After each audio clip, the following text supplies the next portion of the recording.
لکھے ڈائمنڈ کے اوپر، اور خاص طور پہ ان سے سوالات شوگر کے اوپر تھے. تو سوال تھے ان کے نظریہ کے مطابق، اور وہ ان کی جو وضاحت چاہتے تھے وہ نظریہ کے مطابق چاہتے تھے کہ شوگر 3 قسم کی ہے. عام طور پہ ڈاکٹر لکھتے ہیں ٹائپ 1 اور ٹائپ 2، ٹھیک ہے. اور طب یونانی میں قدیم ابن سینا سے یہ بلغمی شوگر آ رہی ہے. یہ جو ہماری نظریے میں جس کو ہم شوگر کازو کہتے ہیں، یہ شوگر اس وقت تھی نہیں. آج میں آپ کو ٹپس بتاتا ہوں کہ آپ نے شوگر کو پرکھنا کیسے اور 3 قسم کی شوگر کیسے ہوتی ہے، کیا اس کا علاج کرنا ہے. محترم آپ کا سوال تھا، میں معذرت چاہتا ہوں، آپ اپنا ایک نام بتائیے اور یہ بتا دیں کہ آپ پریکٹیشنر ہیں یا صرف تھیوری پڑھی ہوئی ہے، تاکہ میں اسی حساب سے آپ کے جوابات دوں. اپنا مطلب ہے جی، میرا نام وکیل سعید فہمی فیروز ہے. اچھا، میں پچھلے 7 سال سے پریکٹس کر رہا ہوں. پریکٹس کر رہے ہیں، ماشاءاللہ، بہت خوشی کی بات ہے. پریکٹیشنر کو میری بات پوری سمجھ آئے گی. اچھا، سب سے پہلے ڈاکٹر جس کو ٹائپ 1 لکھتے ہیں نا، جس کے اوپر وہ کہتے ہیں انسولین نہیں پیدا ہو گئے، وہ بلغمی شوگر ہوتی ہے، اعصابی شوگر ہوتی ہے، ٹھیک ہے.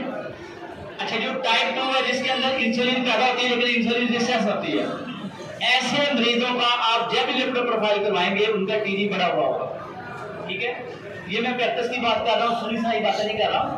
الحمدللہ میں 90 سے پریکٹس کر رہا ہوں، اور میرے ابا جی رحمۃ اللہ علیہ نے کی ہے، میرے دادا نے کی ہے، ہماری والدہ محترمہ بھی کرتی تھی، نانا بھی کرتے تھے. یہ شرف آتا ہے اللہ کے فضل سے کہ میں سنی سنائی باتیں نہیں کر رہا، جو ہم نے بچپن سے سیکھی ہیں اور ان کو 30-40 سال ہم خود پڑھتے ہوئے ہو گئے، وہ باتیں آپ کو بتاؤں گا. اچھا، یہ شوگر کاذب ہے جس کو ہم عام طور پہ میری شوگر کے نام پہ جوڑتے ہیں، ٹھیک ہے. اس کی میں آپ کو ٹیسٹ بتا کے جاؤں گا تاکہ آپ نمبر چیک کریں، آپ کو کنفیوژن نہ ہو. ایک بندہ چیک کرے یہ کہ ذراتی صافی ہے، دوسرا کہ نہیں ذراتی بدھی، تیسرا کہ یہ بدھی ذراتی ہے. یہ کنفیوژن دور کر کے جاؤں گا انشاءاللہ. تو جو شوگر ہوگی صافی، یہ جو شوگر پیور بلغمی ہوگی، آپ کو یاد ہوگا، پتہ نہیں آپ ماشاءاللہ ینگ لگ رہے ہیں، کہ جو شوگر ٹیسٹ سب سے پہلے یاد ہوئے تھے وہ یہ گلوکومیٹر نہیں تھا. خون کے اندر سے شوگر ٹیسٹ نہیں ہوتی تھی. 90 کے دہائی میں آپ چلے جائیں، بوتل کے اندر پیشاب ڈالا جاتا تھا، اس کو گرم کیا جاتا، اس کو کلر چیک کیا جاتا تھا. اور شوگر کی سمٹم کیا ہوتی تھی؟ جو بندہ بار بار پیشاب کرتا تھا، اور عام طور پہ دیہاتوں کے اندر اس وقت واش روم نہیں ہوتے تھے، لوگ باہر میدانوں کے اندر اور کھیتوں کے اندر یورن کرتے تھے، اور جن کے یورن کے اوپر چونٹیاں جمع ہونا شروع ہو جاتی تھی وہ کہتے تھے شوگر پیشنٹ ہے. وہ شوگر خون میں نہیں آتی تھی، یہ یاد رکھنی بات، وہ اونلی یورن کے اندر آتی تھی، ٹھیک ہے. وہ بلغمی شوگر ہے. اچھا، دوسری بات، جو جس کو ہم بدھی شوگر کہتے ہیں، وہ شوگر کبھی یورن میں نہیں آتی، وہ اونلی بلڈ میں آئے گی. مریض کو بھوک انتہا کی لگی ہوگی، اور کبھی کبھی آپ کو کبھی وہ مریض دیکھنے کو مل جائے تو دیکھنا کہ وہ مریض اپنے پاس کچھ نہ کچھ کھانے کے لیے رکھتا ہے، تھوڑی تھوڑی دیر بعد کچھ نہ کچھ کھانا پڑتا ہے، ٹھیک ہے. جو سب سے زیادہ شوگر پائی جاتی ہے جو ٹائپ 2 ہے، جس کو ہم میری شوگر کے ساتھ جوڑتے ہیں، ذراتی شوگر کے ساتھ جوڑتے ہیں، وہ شوگر خون میں بھی آئے گی، پیشاب میں بھی آئے گی، ٹھیک ہے. اچھا، آپ کا سوال تھا کہ بلغمی شوگر کے اوپر جب آپ ذراتی صافی چیزیں دیں گے، کاربن دیں گے، خشکی ویل دیں گے، شوگر بڑھے گی.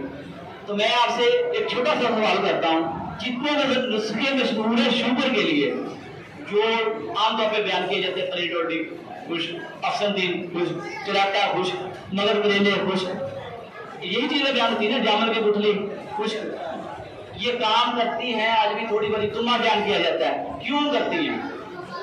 ایک ہے رٹا کہ اعصابی کا علاج ہم نے ذراتی سے کرنا ہے، پھر جب تک گرم تاپ پہ نہیں آئیں گے وہ مکمل نہیں ہوگا.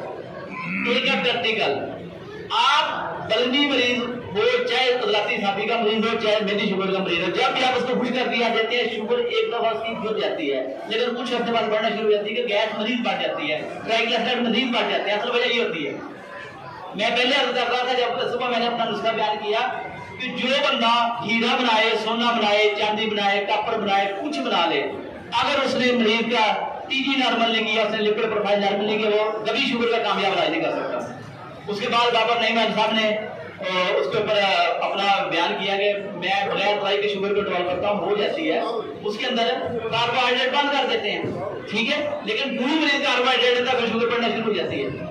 مسئلہ یہ ہے کہ جب آپ اس کے لپڈ پروفائل نارمل کر دیتے ہیں، وہ بعد میں شوگر کی گولی نہیں بھی لیتا، لیکن ایک حد تک وہ کاربوہائیڈریٹ کرے تو وہ بندہ شوگر کی گولی کے بغیر گزارا کر سکتا ہے. اگر کسی بندے نے تجربہ کرنا ہو تو مریض میرے پاس لے آئے، اور بلکہ میرے پاس رپورٹ HbA1c میں پیش کر سکتا ہوں، کل کی رپورٹ ہے.